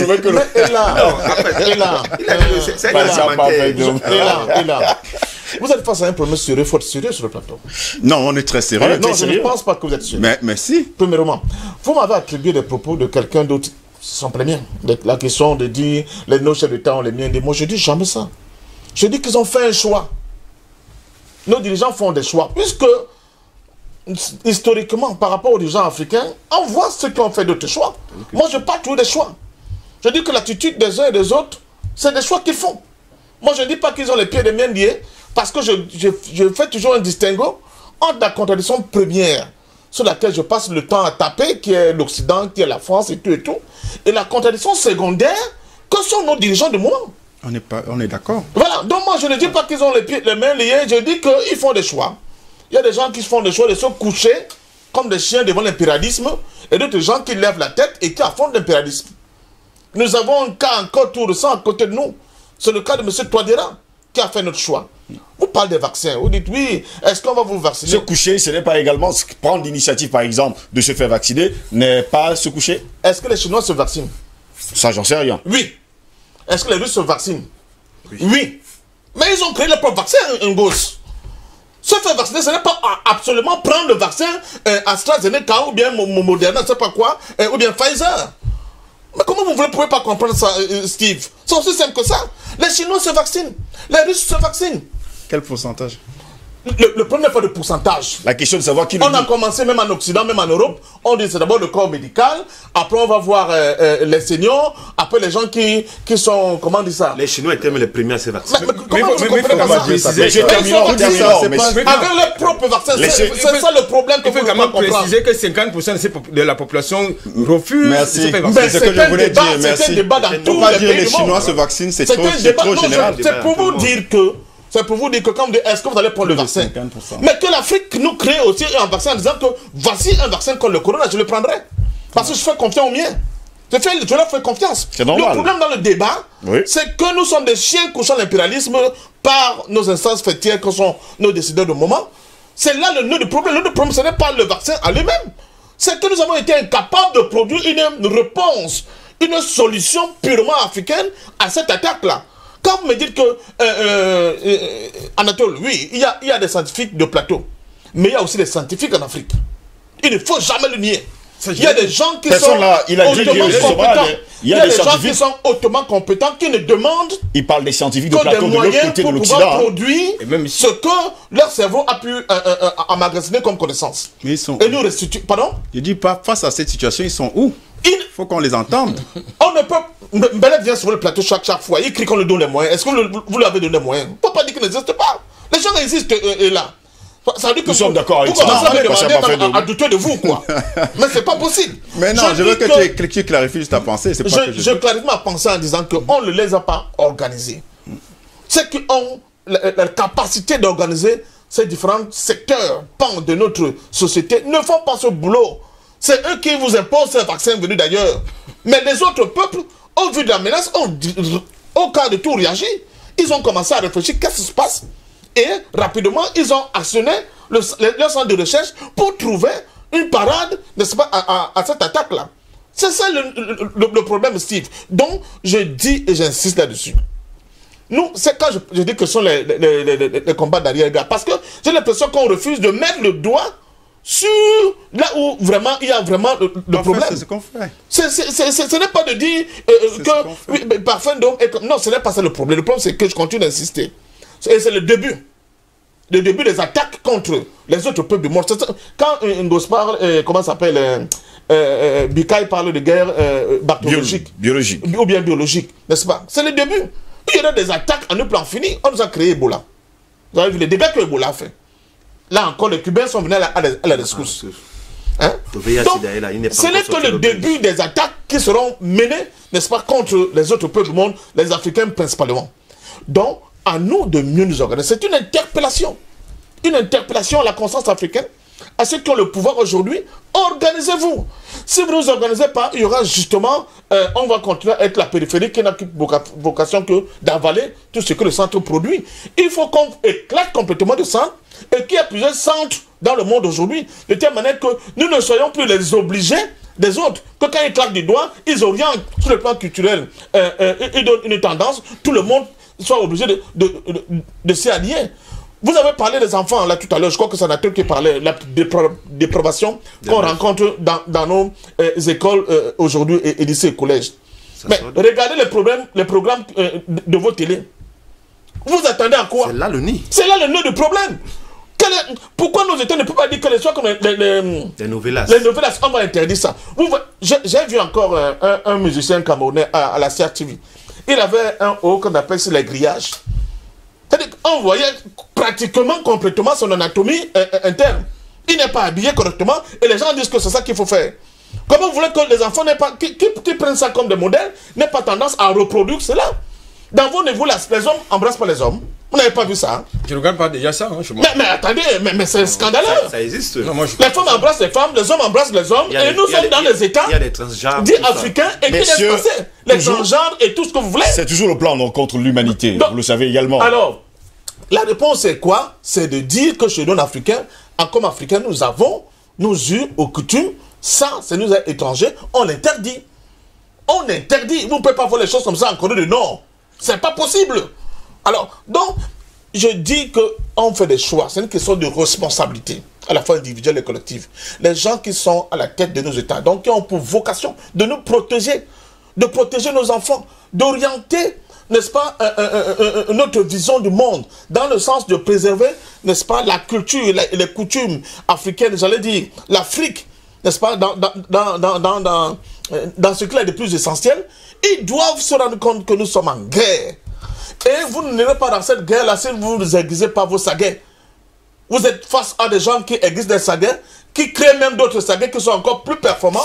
À vous de vous mettre au même diapason que le reste du monde. Merci beaucoup, patient parfait d'homme. Sinon, on va continuer de revenir nous plaindre sur les plateaux. Et moi, je dis, je ne veux pas de cette manière tout le temps d'être en train de pleurer. Il faut aussi dire à ceux qui nous dirigent qu'on peut faire quelque chose. On est capable de faire quelque chose. On a des têtes bien faites. Nous avons des enfants qui sont extrêmement capés, qui sont capables, s'ils sont bien organisés, de produire, n'est-ce pas, des réponses adéquates à toutes les menaces qui nous pendent donner aujourd'hui. Pour ma question, on reste justement sur ce passeport vaccinal qui sera obligatoire dans le 17 mars prochain. Je veux bien savoir, jusqu'à preuve du contraire, parce que les questions ont été posées. Qu'est-ce qui prouve que lorsque vous l'avez sur votre téléphone, vous ne serez pas contrôlé et on ne saura pas où vous trouvez? Non, Steve, je te coupe déjà. Avec ce téléphone... C'est déjà fait. Ne vous inquiétez pas. Tu as déjà tracé. Toi, mais tu le sais. Tu poses. Allons-y. Tu as de la réponse. Non, il faut bien qu'on se pose la question. Sauf que là, il y a des données. Il y a des données personnelles. Avec ou sans données. Et là, si on décide de suivre la parole, je vous dis la vérité. Il y a aussi une autre bataille géostratégique qui se joue derrière ce passeport national. Oui. Et ça passe un peu comme inaperçu. C'est la bataille sur le contrôle de la 5G. Voilà. Et c'est là, en réalité, c'est là le nœud du problème. Voilà, le nœud gorgien du problème. J'ai l'impression même que cette histoire de coronavirus a été sciemment créée pour faire l'émulation de la 5G. Et j'étais encore stupéfait par rapport à la capacité de la Chine, à la témérité de la Chine à contrôler cet outil, nouvel outil technologique. Il ne recule devant aucun moyen pour imposer cette idéologie technologique, y compris le recrutement des hauts dignitaires français. Jean-Pierre Raffarin, il a été Premier ministre en France. C'est l'un des meilleurs lobbyistes actuellement de la Chine concernant la 5G. Et lorsqu'on jette un coup d'œil, un regard sur cette technologie, on se rend compte justement, il y a ce concept de plus dont tu parlais tout à l'heure, tout y est. Et il y a une sorte de confiscation des libertés individuelles à l'intérieur d'un petit outil technologique. La violation de la vie privée, c'est ce qu'il faut me dire. Voilà, je reprends donc. Il y a une sorte de violation de la vie privée, parce que la répétition est la mère des sciences. Donc, il y a cet élément qui doit être mis en exergue et qui forcément ne fait pas partie des outils qu'on présente au sein de la population. Je dis la contestation par rapport à tout ce qu'il y a comme mesures, restrictions, mesures de lutte contre le coronavirus, être ample en Europe. Sauf que elle n'est pas abondamment relayée. Elle n'est que relayée lorsqu'il y a des incidents graves, de nature à ce qu'il y ait des blocus avec les incendies des véhicules et autres. Mais la contestation est grave dans cet espace-là. On espère qu'on ne va pas arriver à l'usage du passeport vaccinal, comme c'est le cas en Israël. Même en Israël, il y a des débats. Il y a des débats, et puis c'est pas aussi fluide comme on le pense. Hein. Il y a les orthodoxes en Israël, il y a les ultra-orthodoxes, en réalité, qui ont un fonctionnement à l'écart de la société. Et il y a un débat par rapport à leur prise en charge. Parce que l'État dit, s'ils ne sont pas dans la société, il n'est pas important pour l'État de les prendre en charge. Donc il y a ce débat-là. Ce n'est pas des idées, ce sont des idées conçues en laboratoire, mais ça ne passe pas comme une lettre à la poste. Et moi, je ne veux pas passer, par exemple, pour ce plateau sur quelqu'un de contradictoire. En fait, je me veux un peu sérieux. Pas sérieux. Je me veux un peu sérieux. Et à chaque fois, à chaque problématique, il faut forcément qu'on ait des solutions. On ne peut pas être sur la même approche de pouvoir aborder les problèmes qui nous arrivent. Ils sont très nombreux. On ne peut pas raisonner de la même manière. Ça veut dire que dans le cas contraire, nous serons considérés comme des robots. Il faut à chaque fois essayer de poser le problème et essayer de voir là où on peut mener nos populations vers des solutions. Et même nos dirigeants, parce qu'en réalité, ces clubs de réflexion ne sont pas ex nihilo. Ces clubs sont suivis par des personnes qui ont le pouvoir du décret et qui ont la capacité des signatures. Donc ça les permet aussi, en fait, ça les sert aussi de laboratoire, peut-être des think tanks, dans l'orientation de leur prise de décision. Donc, je dis et je répète, le concept du passeport vaccinal, pour l'instant, intègre l'espace de l'Union européenne. Je pense que c'est normal, compte tenu de leur espace géographique. Quelles sont les réponses? Pas seulement de l'espace géographique, et si vous voulez y entrer, vous allez passer par là. Justement, à partir du moment où tu y entres, tu fais partie comme un citoyen européen, parce que tu es protégé par l'ensemble des lois qui régissent cet espace géographique. Lorsqu'un expatrié vient ici, il est protégé par l'ensemble des lois qui régissent nos us et coutumes. Il faut qu'on soit clair. Ça change que d'un endroit à un autre. Chaque espace a ses règles de fonctionnement. Donc il faudrait qu'on le dise et que tout le monde le sache. On n'est pas contre les vaccins, quel que soit le cas. J'ai expliqué ici, lors de mon dernier passage, que le projet COVAX est un projet qui est né de l'OMS. Le Cameroun est membre de l'Organisation mondiale de la santé. Et en tant que tel, devrait bénéficier de la gratuité des vaccins qui ont été alloués à l'OMS par l'intermédiaire des bailleurs de fonds, mais également par l'intermédiaire des cotisations des membres. Parce que le Cameroun cotise à l'OMS en tant que... C'est pas gratuit. C'est pas gratuit. C'est-à-dire les gars ont cotisé on leur peut argent également décider et de ils ont ne plus faire acheté... partie de l'OMS. Attention. Et ils ont acheté leur vaccin dans l'optique de ce projet-là. Également, comme je vous ai dit, on peut décider de ne plus faire partie de l'OMS. Mais il ne faut pas seulement décider de ne plus faire partie de l'OMS. Il faut décider de ne plus faire partie du Conseil des Nations, dont nous sommes membres depuis 1961, après la proclamation de l'indépendance. Donc avant cela, nous n'étions pas dedans, c'est ça, non? Mais puisque la loi d'abrogation, en fait, la loi qui crée la Charte des Nations Unies de 1945 dit que ne peut être membre de l'Organisation des Nations Unies que les pays indépendants. À l'intérieur, il y a également ce qu'on appelle les pays souverains. Mais nous, peut-être nous sommes indépendants et on court vers notre souveraineté. Je veux vraiment qu'on y arrive un jour. Si jamais on va y arriver d'ailleurs. Messieurs, permettez-moi de lire le message avant de se séparer ce matin. Bonjour Dibier, je suis Bardabas Aroukouman, journaliste et promoteur d'un groupe de presse. J'aimerais savoir comment procéder pour que mon journal passe sur votre revue de presse. Je suis béninois. Bon, d'accord. On vous comprend parfaitement, très cher confrère. Hein. Vous n'avez qu'à nous envoyer votre une et nous la ferons passer. Si tu es atteint, tu peux prendre une feuille d'eucalyptus en infusion dans un verre de thé matin et soir. Si c'est accompagné avec difficulté respiratoire, il suffit de mettre une vingtaine de feuilles d'eucalyptus, faire bouillir dans l'eau chaude avec des clous de girofle et après mettre en une couverture pour bien aspirer la vapeur chaude. Tu verras, tu seras guéri. Cette personne nous écrit depuis le Sénégal. Merci également à vous.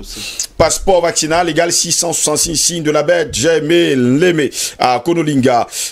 C'est aimé. Joël aimé l'aimer à Konolinga. Quel est ce passeport puce? N'est-ce pas pour marquer tous ceux qui prendront le fameux vaccin? Quel est ce passeport justement pucé? C'est ce qu'il voulait dire. Pour marquer tous ceux qui prendront le fameux vaccin. C'est Joël aimé l'aimer qui nous écrit depuis à Konolinga ce matin. Allons-y toujours avec les messages. Bonjour, messieurs, je vous suis le temps. Mais il faut comprendre qu'en Côte d'Ivoire, pour voyager, il faut faire le test de Covid à 50 000 francs avant de voyager. Je vais dire aussi concernant leur carnet vert de Covid. J'aime mal que nos dirigeants sont comme des margouillas. Ils n'ont même pas de parole. Je ne suis pas d'accord de ce vaccin obligatoire. C'est quand on est malade qu'on va se faire soigner. Pour la création de ce passeport vaccinal, ils veulent soumettre à l'humanité à cet ordre mondial. C'est tout. C'est Moulo Marius depuis la Côte d'Ivoire. C'est Moulo Marius depuis la Côte d'Ivoire. Bonjour Steve, voici l'explication du Covid-19 avec le jeu de mots. Merci pour la vidéo, on espère qu'on va l'utiliser. Bonjour Steve, quelle merde de passeport vaccinal. Nous sommes prêts à mettre ces Occidentaux avec la maladie programmée hors de ce pays. Nous ne sommes pas malades et nous avons nos remèdes naturels qui nous rendent largement et nous rendent satisfaction. On acceptera ce vaccin sur nous et sur nos enfants. Les endocollants peuvent toujours se faire vacciner et nous les Camerounais dignes n'accepterons plus cela. On en a marre et il faut que le gouvernement fasse très attention parce qu'il va nous amener à lui demander par tous les moyens, même dans la rue, d'arrêter. C'est Mahmoud Hamzine qui nous écrit depuis Bonamoussadi ce matin. Allons toujours avec les messages. Bonjour Steve et à vos panélistes. Que monsieur le ministre qui aime trop les Camerounais, qui commence d'abord par se faire vacciner lui-même et son ministre, son ministère. Arrêtons un peu avec la sorcellerie en Afrique. On en a mieux à faire. Merci également à vous de nous avoir écrit. Quelqu'un nous a envoyé une vidéo. Allons-y rapidement. Bonjour DBS. La Bible a prédit ces choses en Apocalypse 13, 16, 17. On ne pourra plus ni vendre ni acheter si nous n'avons pas la marque de la bête. La puce, je vous ai envoyé hier soir un voice qui annonce l'introduction dans les bières du Corona. Prochain plan du diable, on introduit le Corona et on vous contamine, on vous impose un passeport, allez-y comprendre. Leur logique avec Jésus-Christ, nous vaincrons. C'est Jules Jam qui nous a écrit ce matin. Et Longos, mes frères sur le plateau ont raison. Que font nos États? La moindre des choses, c'est de recueillir ces vaccins et en déterminer le contenu. Nous en avons parlé d'ailleurs sur ce plateau et sur toutes les propriétés. Si nous n'en sommes pas capables, alors il y a un problème. Proposons aussi nos vaccins. À propos, la firme dont parlait Ndom, c'est PlantCam. Si je ne m'abuse. Donc, c'était pour parler justement de ce qui était à Montenegane. Salut le plateau. Nous sommes en guerre contre la franc-maçonnerie. Tout le gouvernement camerounais dans sa haute sphère franc-maçonne. Leur patron Emmanuel Macron leur met la pression. Les Camerounais doivent envahir la rue pour chasser tous ces francs-maçons. Nos dirigeants sont contre nous. C'est Yowa qui nous écrit depuis Marois. On entre dans les rues, c'est tout. Trop, c'est trop. Yowa depuis Marois. Bonjour sur le plateau. Le problème du vaccin sur le continent africain, c'est les Africains eux-mêmes. Vraiment, sachant que la plus grande force, c'est le nombre qui regarde vers la même direction. Bravo à monsieur Ndom, le gouvernement doit agir. Et surtout sur la pression. Naoum Georges nous a écrit ce matin. Il faut qu'on trouve une stratégie pour boycotter ces produits. Nos frères africains ont fabriqué Covid organique. Ça nous suffit largement. Zachary Yao depuis Sokodé au Togo. Je ne suis pas d'accord avec Parfum d'Homme. Les Malgaches ont sauvé l'honneur, mais l'OMS ne veut pas reconnaître. C'est à nous de nous organiser. Et oui, on a tiré finalement sur eux pour dire que bon, ok, vous avez dit tout à l'heure que c'était un breuvage, alors qu'au départ on parlait de vaccin. C'est pas moi qui l'ai dit. C'est pas moi qui l'ai dit. Je vous l'ai toujours dit. C'est pas possible. C'est ce qu'ils avaient dit, non? Non. C'était un breuvage. C'était un breuvage, nous le savons tous. Bon, au départ, c'était quoi? Et le président malgache a même été malhonnête parce que celui qui avait le breuvage, il a écarté. Oui, en Congolais. Bonjour à vous, les partisans de la non-violence que j'ai baptisé, j'adore émission. Beaucoup de courage à vous, un soldat de la nation depuis Koutaba. Allez savoir. Pourquoi est-ce qu'on n'a pas accepté le breuvage finalement? Pardonnez-moi de laisser-moi lire le message. Salut, DBS TV. Je vous remercie pour votre débat. À l'analyse, l'Afrique est au temps de l'action. L'Afrique doit prouver ce qu'elle est. Il est temps que l'Afrique cesse de dépendre des pays occidentaux. C'est Adam qui nous écrit depuis Kara au Togo. Bonjour DBS, c'est Latifou Moula depuis Sokodé au Togo. Moi, je ne suis pas d'accord avec Patient Pafendom, mais je veux juste poser une question. Est-ce que si tu prends le remède de Madagascar, pourrais-tu voyager vers l'Europe? Bon, ils ont déjà dit que le remède de Madagascar, le breuvage, ne sert absolument à rien. C'est eux qui décident ce qui est bon. C'est eux qui décident ce qui est bon et ce qui n'est pas bon. Il fallait également que vous le sachiez. Anticiper. Ce n'est pas une question de vaccin, mais une façon de nous prendre comme des cobayes de laboratoire. Soyons cohérents dans nos positions. Vous allez négocier comment les licences de ces vaccins. D'ailleurs, aucun de ces vaccins n'a une licence. La France serait-elle écartée de la table de négociation? Nous ne sommes pas indépendants et nous ne pouvons rien faire sans passer par la force. Elle est toujours présente dans toutes nos relations. C'est justement Latifé Moula depuis Sokodé au Togo ce matin. Toujours un des problèmes actuellement avec mon téléphone. Bonjour DBS matin à tout le panel, le redevable Steve Paul est là par fin d'homme. Je sais pas si on est redevable, mais bon, je comprends pas. Le propriétaire de tous les dossiers, comme le président aime bien le dire. Que veut l'Afrique? La décision appartient à la mobilisation de la population. Le Sénégal a enclenché, que les autres se joignent et pour tous les points, et l'Europe se dégagera de l'Afrique. Je suis prête pour ce sacrifice. On ne fait pas les omelettes sans casser les œufs. Vivre ou mourir mourir, nous vaincrons. C'est Maman Denise et l'armure du bon Dieu vous protège. Maman Denise, nous... Bonjour Maman Denise. Bonjour Maman Denise. Hein. J'espère que vous recevez DBS. Même si dans toute la vie de Dola hier, DBS n'existait pas. Parce qu'à Deido, eh bien, les gens m'ont appelé de partout pour dire, on n'a pas DBS à Deido. Allô Baba. Alors il n'y a pas DBS. À Niala, il n'y a pas DBS. Ça devient un complot permanent. Ça commence à être un complot permanent. Bonjour DBS Matin, bonjour Steve, bonjour Parfait, bonjour Paul, bonjour Anatole, bonjour Eric. Cette histoire de Covid est un film bien pensé, réalisé par les grands acteurs. Je suis parfaitement d'accord avec le grand Parfait d'homme. De grâce, arrêtons d'accuser les autres. Nos États ne sont pas organisés. Ce n'est pas la France, encore moins les États-Unis, qui signent les décrets au Cameroun, au Tchad, au Congo. Ne jetons pas notre ignorance sur les autres. Nos États ne font absolument rien. Chaque État est garant de la sécurité et la santé de ses populations. Nous avons tout ce qu'il faut pour fabriquer un vaccin, mais des vrais vaccins. Les dirigeants africains sont des voleurs, des inconscients, car ils n'ont pas de souci de la protection de la vie de leur population. Ils préfèrent voler de l'argent et aller investir chez eux, chez leurs bourreaux, et que de les mettre, en tout cas, les mettre ses moyens dans la recherche. C'est Makita Joseph qui nous écrit depuis Douala ce matin. Bonjour DBS Matinal, ainsi qu'à ce riche panel concernant le sujet mis en débat ce jour. Il est clair que ces mondialistes qui ont organisé le génocide humanitaire continuent dans la même lancée, à savoir faire de l'être humain un objet marchand. Mais le plus triste dans ce vaste projet complotiste, c'est l'attitude de nos dirigeants africains qui ne font rien pour la plupart pour s'organiser dans le but de trouver une solution par nous-mêmes. Nous sommes là arrivés là à un tournant décisif de l'histoire où soit nous réfléchissons désormais par nous-mêmes pour devenir des hommes libres et indépendants et acteurs majeurs de notre histoire, soit nous nous couchons face à cette histoire et la subissons en spectateurs. C'est ce que nous dit d'ailleurs ce téléspectateur, hein, c'est Bekada qui nous écrit depuis Yaoundé ce matin. Je ne vais pas terminer à lire tous les messages parce que ils sont très nombreux d'ailleurs ce matin. Bonjour à tous les panélistes sur le plateau particulier, monsieur Aïssi, propriétaire de tous les dossiers, et à mon voisin, monsieur Parfait d'Homme. Ce vaccin pour moi est un poison lent que les Européens ont mis sur pied pour exterminer la population africaine, mais ils ne pourront pas car Dieu veille sur l'Afrique. Excellente journée à vous. C'est Merlin Bacob depuis Logbaba Sonel à Logbaba.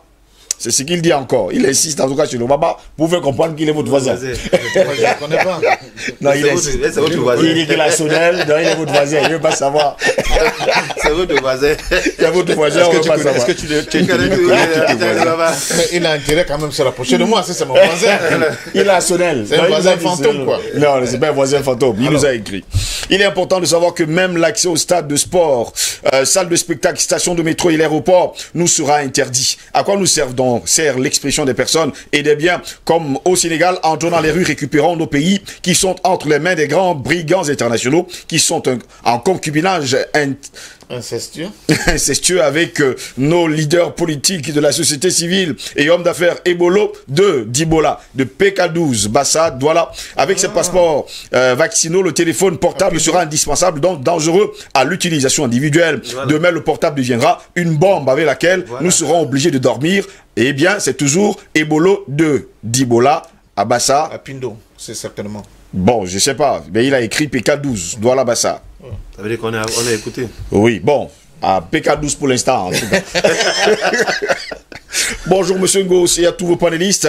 Nous vivons dans un paradoxe incroyable car ici en Europe, par exemple, il y a de plus en plus des injonctions venant des sénats, des sénateurs, des conseils constitutionnels et etc. contre les États pour tout ouvrir sans condition. Ça chauffe ici car il y a des violences naissantes en France, notamment à Lyon, etc. En Suisse, le Conseil fédéral est sous une pression incroyable qu'on demande déjà de démissionner car les peuples n'en peuvent plus. Mais bizarrement, on pose déjà les yeux sur l'Afrique pour liquider ces vaccins. Israël, par exemple, affirme que le vaccin marche, car il autorise déjà ceux qui sont vaccinés à vivre normalement. Mais personne n'a accès aux preuves scientifiques. Bref, monsieur Ngos, on n'est pas loin d'en finir. C'est Moto qui nous équipe depuis la Suisse. Steve, pour info ici, personne n'est fan de ce vaccin. Les médias européens font de la fausse propagande. Les doses sont là, mais les gens sont réfractaires. Même dans les EHPAD, dans la ville où je vis, l'armée a ouvert une caserne et attendent les volontaires. Personne ne se présente là-bas. D'ailleurs, il faut préciser que Madame Marissana m'a écrit tout à l'heure. Elle vit du côté de la Haye en Hollande. Elle est justement médecin. dans un hôpital. Elle déclare haut et fort qu'elle a envoyé dans son hôpital, le directeur fait des vidéos pour que le personnel médical vienne se faire vacciner. Et le personnel médical dit niet, on n'en veut pas. Oui.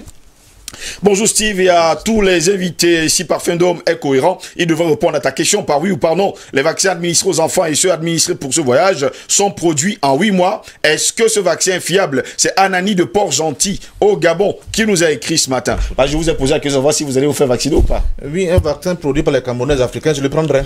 Pourquoi vous ne pouvez pas le faire? Pourquoi les Camerounais ne le font pas? Je vous parlais de ce vaccin qui vient de l'autre côté. Les Chinois ne le prennent pas. Il faut répondre comme ça à ton ami là. Les Chinois ne le prennent pas. Les Russes ne le prennent pas. Même pas son ami. Même pas son ami. C'est un ami, c'est un frère. Il faut qu'ils comprennent que le premier d'ailleurs. Anani depuis Port-Gentil, on ne s'attaque pas à vous, hein. Vous êtes un fidèle. Bien sûr. Mais bon, oui. Vous n'avez pas tiré sur Anani ce matin. Non, il a posé la question. Je réponds. En disant que le premier d'ailleurs, il faut se faire le vaccin. Bien le bonjour à vous, hein, monsieur Steve Ngoss, et à tous les magnifiques invités et techniciens de Diversa Matinale.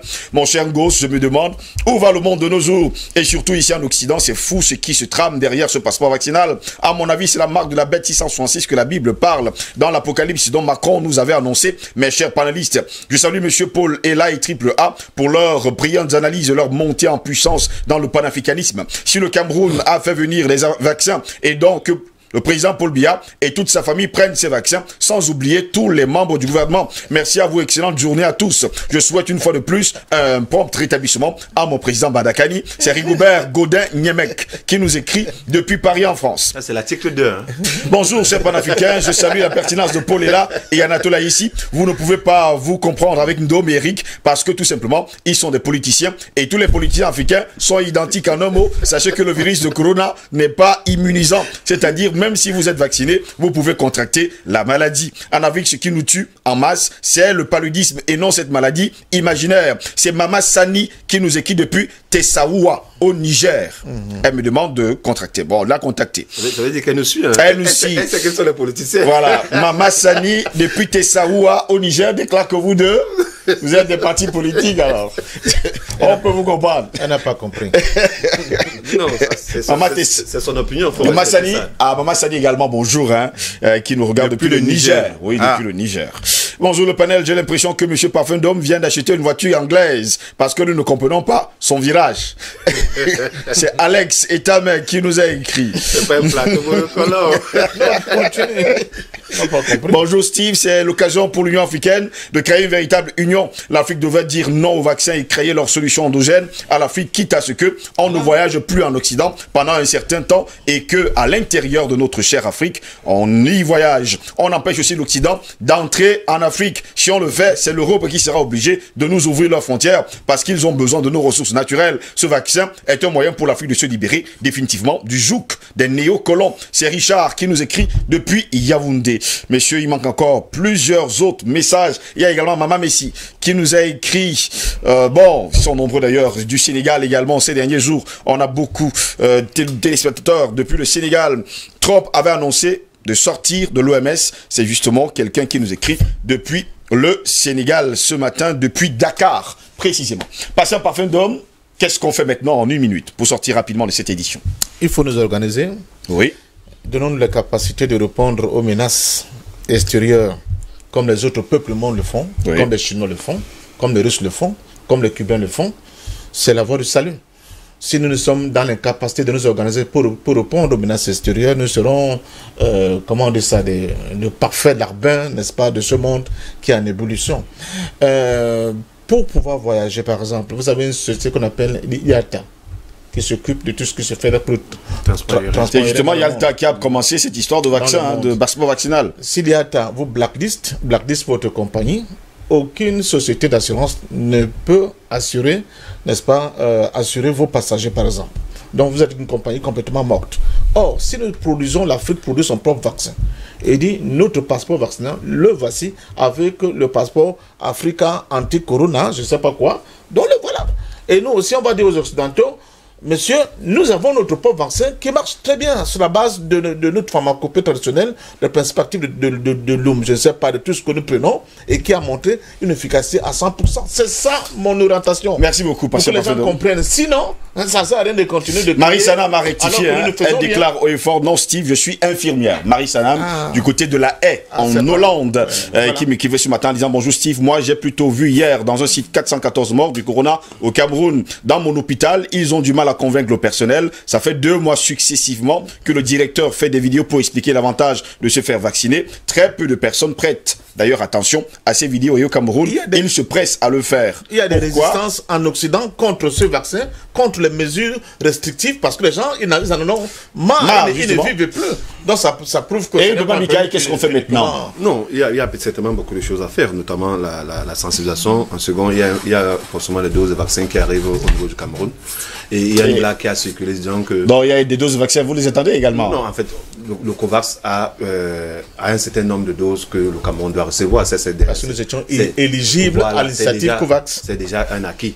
Et il y a un certain nombre de citoyens qui estiment qu'il y a un article, l'article 2. Les intéressés auront droit aux avantages de toute nature prévus par la réglementation en vigueur. Ça veut dire quoi? Pour une fois, la réglementation en vigueur voudrait que les autorités se servent en premier du vaccin, par exemple. Merci beaucoup, Eric Papa Mikaï. Et vous, Albert Natola, ici, qu'est-ce qu'on dit aujourd'hui? Non, je voulais d'abord dire au grand frère que l'IATA et l'OACI, l'Organisation de l'aviation civile internationale, ce sont les métastases de l'état profond. Donc, ce qui ne vous surprenne pas qu'ils soient dans la même logique. Mais toutes vos compagnies, maintenant, qu'est-ce qu'on fait? Qu'est-ce qu'on fait? Écoutez, toutes les compagnies africaines sont mauvaises en tout cas. La première chose, on doit faire 2 choses dans le genre. La première, c'est qu'il faut une solution endogène. Oui. Il faut une solution endogène, une solution africaine endogène au problème des Africains, parce que nous avons nos spécificités. La deuxième chose qu'il faut faire, c'est que nous ne devons pas être des suivistes, des consommateurs de tout ce qui vient d'ailleurs, la poubelle des autres, non. Parce que lorsque vous avez des créateurs de vaccins qui sont réfractaires à vous signer des clauses de responsabilité, ça devient franchement sceptique. Ça devient franchement, j'allais dire, c'est questionnable, j'allais dire. Donc je pense qu'il faut qu'on trouve des solutions endogènes par rapport à ces problématiques. Paul est là. Votre mot de fin? Alors, mon mot de fin, pourquoi pas fin d'homme souris? Mon mot de fin, c'est que, alors, il est temps que l'Afrique commence enfin à penser par elle-même et arrête d'être une caisse de résonance de l'Occident. Je vais vous dire une chose, ça va peut-être vous faire sourire, mais c'est en même temps triste. Je suis convaincu, mais alors convaincu que malgré toute la psychose aujourd'hui importée de l'Occident que l'Afrique subit et prétend assumer, prétendument de son propre gré, si aujourd'hui, dans 30 minutes, l'Occident annonce, quel que soit le pays de l'Occident, qu'ils se sont rendus compte que ce n'est plus nécessaire de porter de masque, qu'ils se sont rendus compte que ce n'est plus nécessaire la distanciation sociale, qu'ils se rendent compte que ce n'est plus nécessaire de ne plus se saluer, la seconde qui va suivre, vous allez voir tous nos dirigeants passer devant les écrans et pour dire ce n'est plus nécessaire de porter des masques, ce n'est plus... En tout cas, ils vont tout simplement suivre et vous comprenez bien qu'on n'a aucune autonomie intellectuelle et que malheureusement les problèmes sont importés, les solutions sont importées et qu'il faut bien à un moment donné enfin commencer à penser par soi-même, ne serait-ce que les masques. Réfléchissons pour avoir des masques qui n'étouffent pas nos populations dans une situation de chaleur telle qu'on voit tous les jours dans les rues de Douala, de Yaoundé, de Niamey et de partout en Afrique. Du copier-coller, c'est vraiment avilissant. Il faut qu'on en sorte. Mais Paul, le masque peut être la première escroquerie à l'intérieur de la lutte contre le coronavirus, parce que c'est un virus mortel. Vous avez vu, lorsqu'on a accès dans les centrales nucléaires, le masque qu'on comporte. Vous avez vu, voilà, vous avez vu le masque qu'on porte lorsqu'on doit utiliser des pesticides.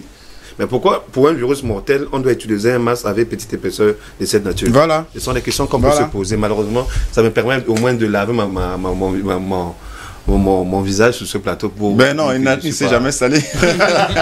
Merci beaucoup, messieurs, d'avoir été là ce matin. Merci à Paul Ella, merci à Albert Natola ici. Merci à vous, Patient Parfum d'Homme. Merci. Merci à Eric Pépin Mikaï. Merci à toute l'équipe technique qui nous a accompagnés au cours de cette autre édition de DBS Matin. Mesdames, messieurs, c'est ici que s'achève cette autre édition de DBS Matin, la 3e du genre de cette semaine. N'oublions surtout pas, la manipulation des élites est encore plus facile que celle des masses. Tout le monde manipule tout le monde et c'est ce qui rend la politique dangereuse et surtout passionnante à la fois. Car nous sommes plus manipulés et déterminés par les faits, les événements et les pouvoirs que nous ne sommes capables de prendre en main notre destin et celui de la société. Au plaisir de vous retrouver demain. Bonne journée à toutes et à tous.